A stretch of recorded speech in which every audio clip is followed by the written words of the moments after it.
So prepping the Velti keys has been a lot of work, it continues to be. Keys have been bushed, front and balance, and key pins replaced.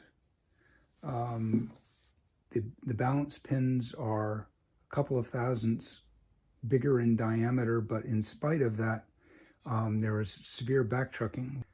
I've been through with a solution that is mostly water and just a little bit of hot hide glue, with the idea that the water swells the wood back to a facsimile of where it was originally, and then the bit of glue, as the hole dries, reinforces the area. And I've been through most of the keys, with the exception of 6 or 8, had backchucking from noticeable to severe. And the first round eliminated the backchucking for all but about a dozen. And the second round eliminated all but these 3. And this one I have treated again, and these 2 at the ends, I'm about to. So just to show you.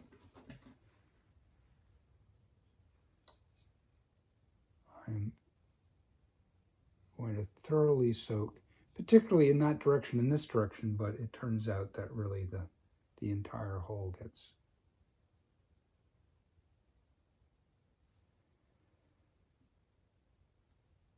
as soaked as possible. And I'm going to show you on this one where there's the black residue from the first person, but this last round of soaking has extended the dampness. One of the beautiful things about hot hide glue is that it melts with, this solution is heated, by the way.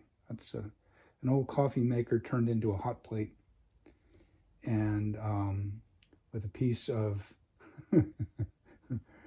I forget how I did this, but it's a pan cut off, so it's the bottom layers of a 3-layer pan bottom to retain heat.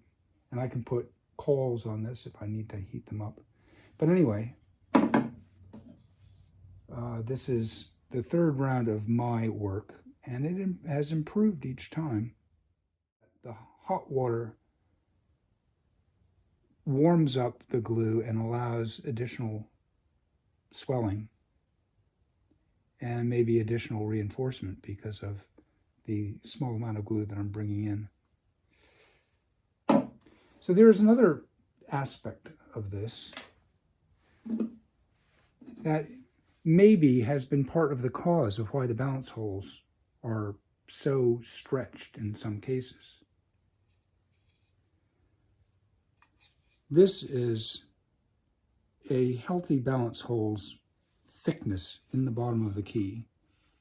So I place this on a flat surface.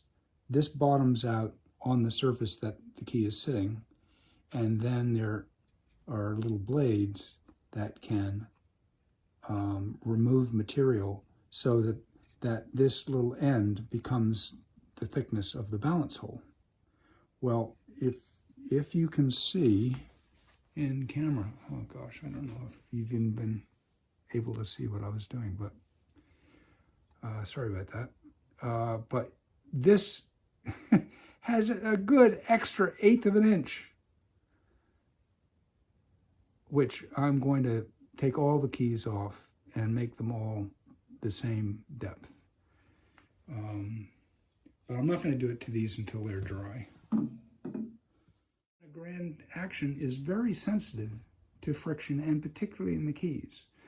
And an indication of this is when you go to weigh off, and I've been doing sample weigh-offs on these keys with the new parts to tweak the geometry of the parts into their best disposition, because they are of a different style from the ones that were originally here.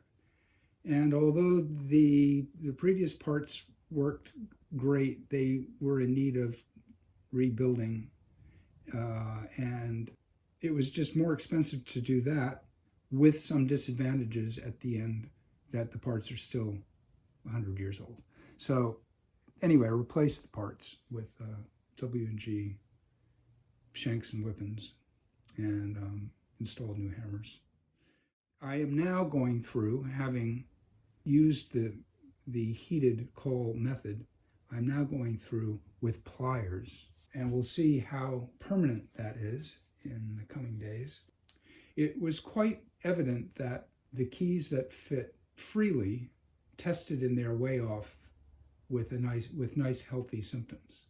And the neighboring key that had more friction in it responded to the same balance weight but with very little motion. And please like, subscribe, or follow the link in the notes to my website.